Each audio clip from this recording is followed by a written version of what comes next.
Welcome to the Circular Economy podcast by the Ellen MacArthur Foundation. And for businesses, measuring progress against targets is really vital. Think about the fact that they track their cost base, sales figures, more and more carbon emissions and things like water impact. But what about circular economy? More and more businesses are recognizing that circular economy can help their long-term growth and tackle global challenges like climate change and pollution. But to have a real impact, they need to know how they're performing today relative to others in their industry as well, so that they can really set a direction of travel and measure their progress over time. That was Nikki Kapp, the Data and Metrics Programme Lead at the Ellen MacArthur Foundation, giving us an indication of why it is vital for businesses to measure their performance to gain an understanding of where they are and what they can do to reach their climate goals and ambitions. Across the globe, circular economy is gaining momentum, and so more and more companies are developing circular strategies. But what indicators are they basing these strategies on? We can't achieve a circular economy until we can measure it. So how can we measure circular economy performance?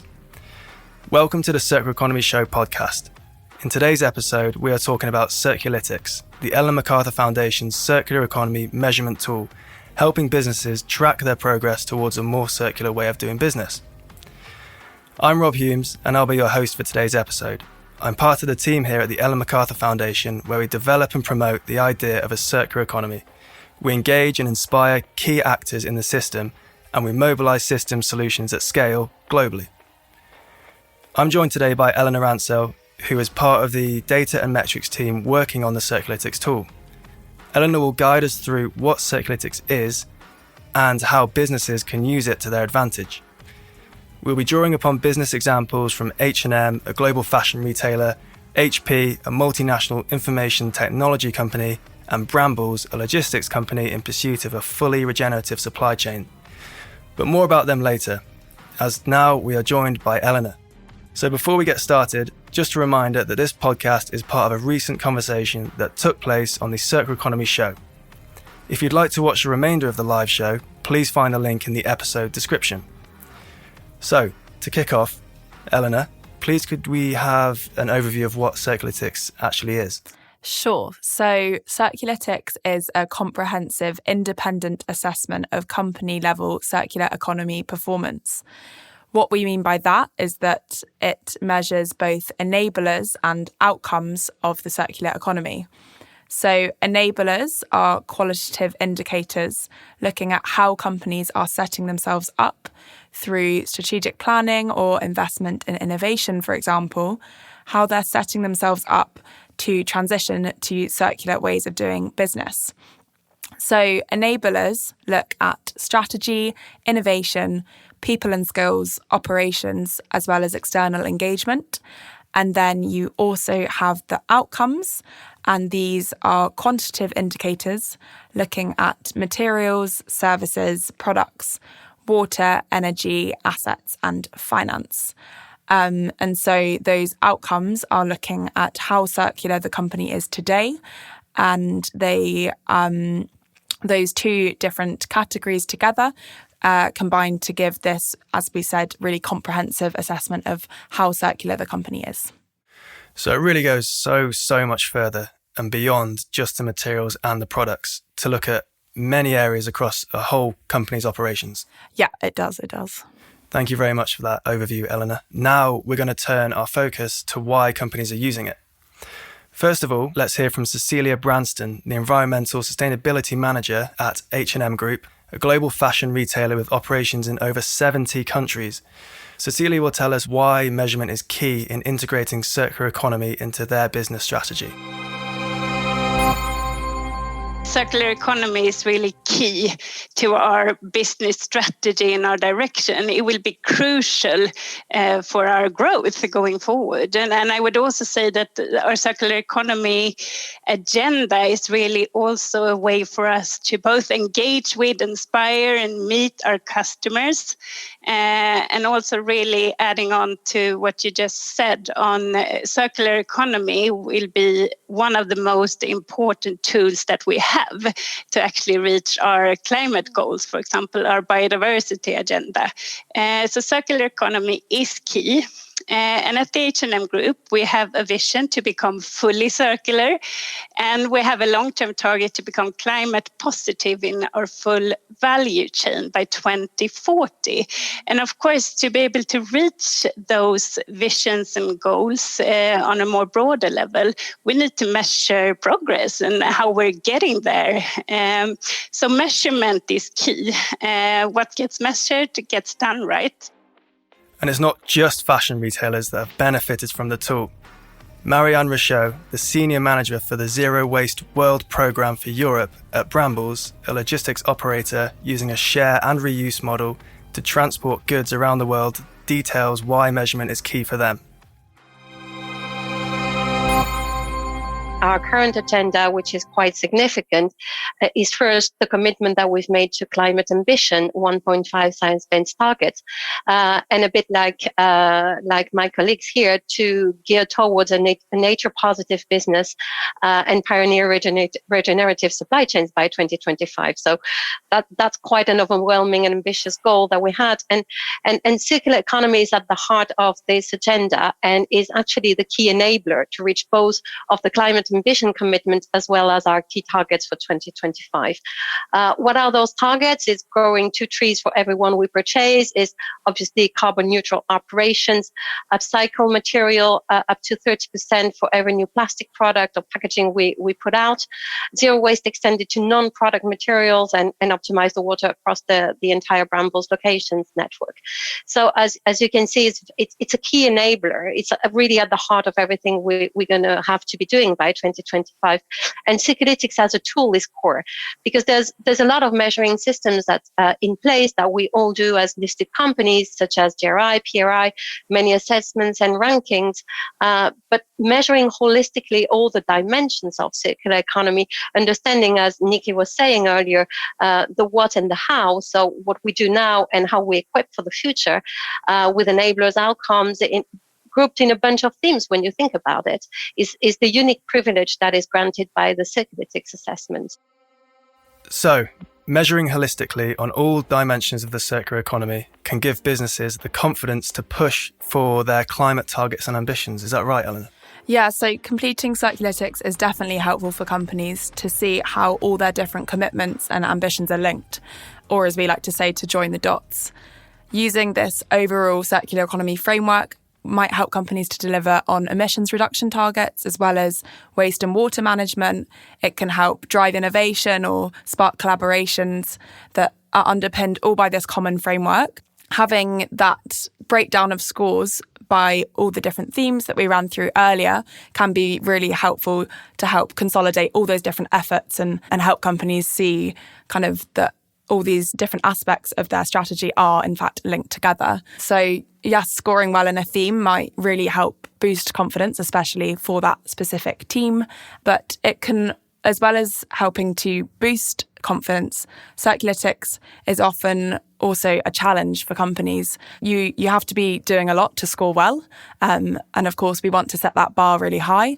It's exciting to see that companies might be scoring well in enablers, but maybe didn't do as well in outcomes. And yet that is kind of the spark that they need to then go back and raise their ambitions and set new targets and maybe drive faster change.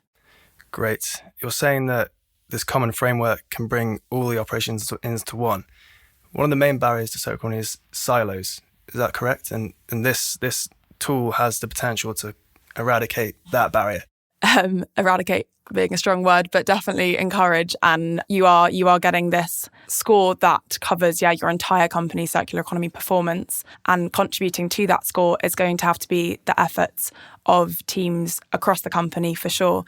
And it also unites sort of internal efforts, looking at your own employees, how you engage your own employees, with external efforts, sort of client-facing work and collaboration with policymakers or your own customers. So it definitely brings together all those different aspects. Brilliant. So confidence boosts, encouragement, not eradication of silo breakdown, and strategy refinement. But what other benefits are they finding? This is what Ellen Jackowski, Chief Sustainability and Social Impact Officer from HP, a multinational information technology company, had to say when asked about why they're using Circulytics. Well, as I mentioned, HP set goals around circularity. Typically, they're anchored in the year 2025, so we're certainly not there yet. So it would have been surprising if we scored a perfect score, right? We know we are on the journey. So in that sense, it really did help us understand where we're at on the path towards a fully circular and regenerative economy. Circulytics was definitely comprehensive for us to take a look across, again, our value chain and all the different rings of circularity that we're investing in. So starting at our outer rings of using more recycled content, it helped us gain more insights as to where we need to accelerate our progress there. And then moving towards those inner rings around reuse, it also helped us validate our strategy to continue to shift from more of a transactional model to a services-based model where we're focusing more on reuse. So the self-assessment, helped us also understand, I think, similar to the others who've mentioned, where our internal processes are strong and where they're weak in terms of being able to measure where we're at and the systems we need to put in place to automate more of the data gathering. So as we go forward, we can get a better measurement because the data and the picture we have of the circularity that's happening across the company is more specific and more precise. It is, really important to us that we know what's working and what's not working and where there are opportunities for us to do better and to continue to scale. So that was HP saying they are seeking opportunities to do better while continuing to scale. How about H&M and the fashion industry? What are they using Circulytics for? Cecilia is going to let us know. Circulytics and circular economy targets in particular is a really good way for us to see, to prioritize what's important, to see and identify how are we doing, what kind of gaps do we see, and I think this assessment has been really good in that sense. Where do we need to speed up and accelerate? And data gathering is absolutely one of those areas, but also, of course, more topic-specific areas as well, where it could actually inform our future target setting and strategy making as well. So it's been very useful, but really much a learning journey so far. So there you have it. H&M taking a similar motive as HP to inform future decision making. It's evident that the ability to measure their circularity is helping companies to spot opportunities and also to speed up their transition to become part of the solution to global challenges. So, Eleanor, what are some of the opportunities that you have identified from putting together all these scorecards for the many companies that have signed up? So the opportunities are very tailored to the different companies. Even the indicators that the companies see will depend on their use of materials, the industry they're in. So what the companies get out of this process is going to be very specific to that company. You might have large corporates that are just beginning to pivot to more circular ways of doing business. And for them, completing Circulytics is often in itself a really valuable learning process. It can help to signpost them to consider different parts of the system that they might not have thought of before. So even, completing the assessment can contribute to a more comprehensive, ambitious strategy. Other companies might have a strategy in place, but it's more a case of mobilising and getting the buy-in required to implement that strategy and to really make their targets a reality. This is where the analyst commentary might be especially valuable. So in each scorecard, we take a deep dive into the data submitted and we suggest key action points to help the company improve in the future. So you asked what opportunities we often see. Some common action points might be for companies to look at their regenerative sourcing and draw up agreements with their suppliers to look at how they can start up regenerative sourcing programs. We might also look at how companies could increase the proportion of material inflows that are coming from non-virgin sources. For other companies, we might suggest focusing on tighter reuse and remanufacturing loops, or to collect better data, and to be able to do that by updating their own data collection systems so that they can really understand and manage their own materials or company assets better. We might also suggest developing more resources to support employees in engaging clients directly on circular economy topics. So those are just some examples of things that might be detailed on the scorecard. But as I said, it's really going to be very tailored to the company that we are talking to. Okay. And then once you give those examples to a business, is that then now completely in their court to put those into practice, or can they still come back to you and the team and say, hey, we've seen this, we think it's perfect for our strategy. Can we have some advice on a roadmap? So we, of course, at the foundation in general, have lots of resources on the circular economy. It is our thing, and companies can have access to any of that is publicly available. And then, of course, our network companies as well have access to more resources and maybe specific programs like the systemic initiatives that they could get involved in. So there is the wider offering of the Ellen MacArthur Foundation, but specifically our team, we develop resources kind of based on the themes that we talked about, but we're not going to kind of go in and then act as consultants just because of capacity constraints. Yeah, for sure. Okay. So it basically is saying that the more a company puts in, the more it's going to get out. Definitely, yeah. Thanks for that, Eleanor. Now we're going to cut back to Marianne from Brambles, and she's going to talk to us about what they have found as a result of taking their Circulytics assessment. So the first thing I would say, first and foremost, what Circulytics has been confirming is what we were hoping in silence, is that we do operate a circular business model. So that was bringing a name onto this pooling, share and reuse model that we were operating. More strategically, Circulytics, as similar to H&M and Cecilia, what Cecilia was saying, is what it has brought to us is a prioritization approach. Is we took the assessment 3 times. We're also beta testers, part of the sounding board. And by doing that, we've actually obtained 3 times a refreshed 360-degree picture across all of activities. And this has allowed us to better judge areas where we needed to dedicate time, people, and energy first. And then for the rest, we could just continue as we were. It has also enabled us to consciously, I would say, capitalize on the strengths that we've been identifying. One of them is the robustness of our reporting system and the strength of our circular design on products and services that is nearly to 100% recirculation rate. So I would say, once we've said that, Circulytics has also been an incubator of our 2025 strategy before we've launched it. We've been able to test our plans, fine-tune certain of our tactics, especially on materials, and namely wood with reforestation, and upcycling, and energy with renewable energy, including Scope 3. And finally, from an insight perspective, the new version of Circulytics that we took recently has uncovered 2 opportunities where we could contribute and do more. One is water.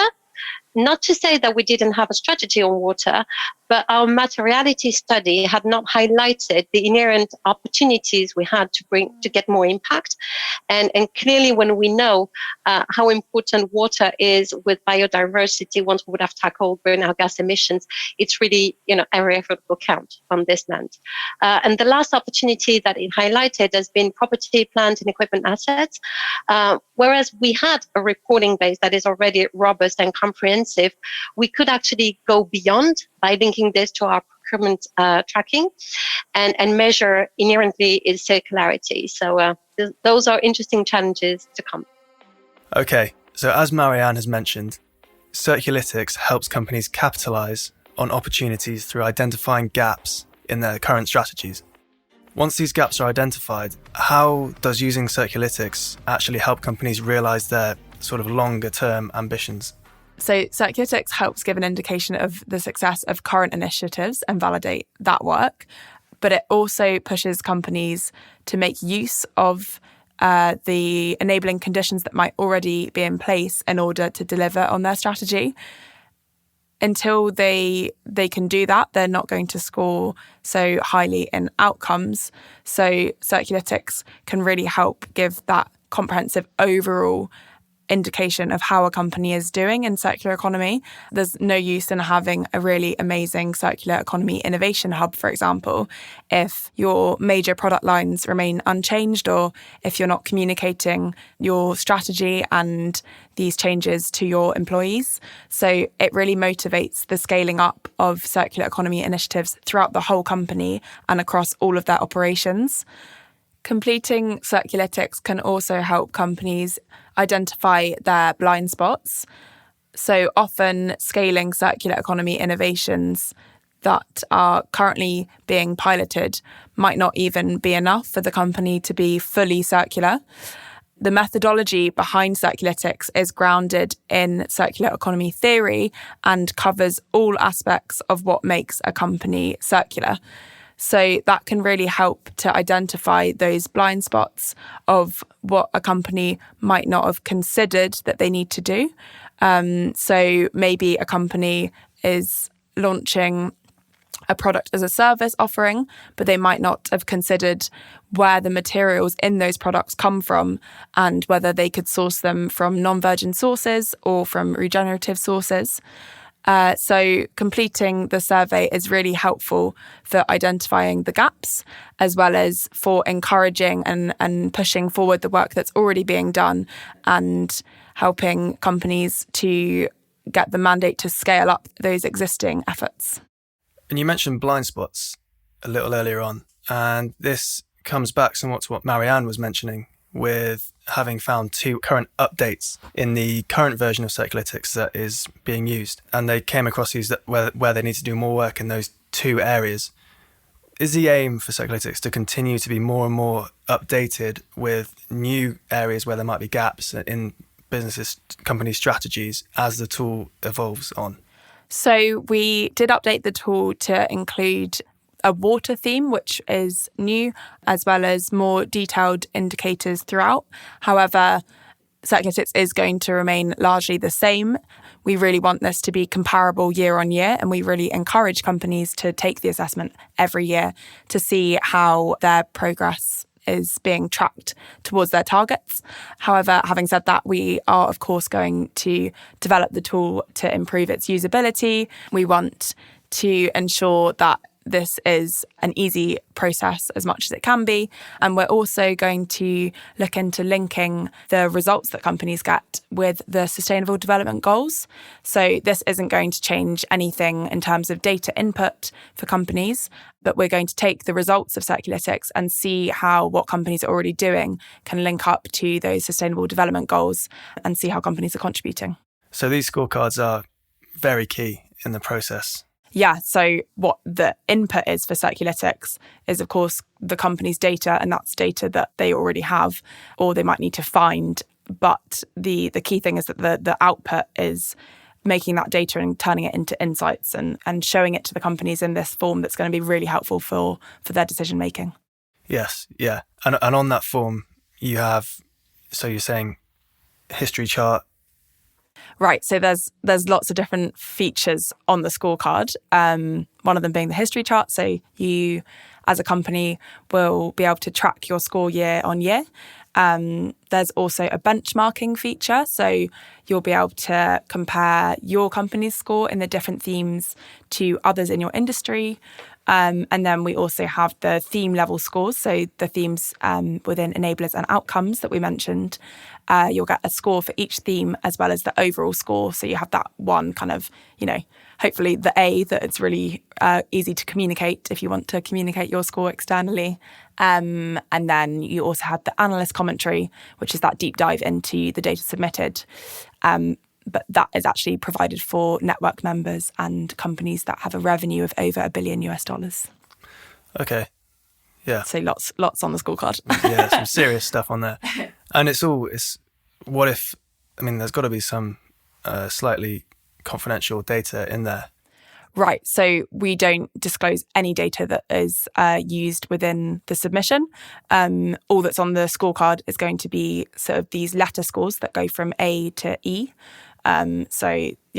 And companies actually, even that scorecard itself, they don't have to disclose that. They can do that at their own accord if they'd like to. So like some companies really want to communicate their success externally.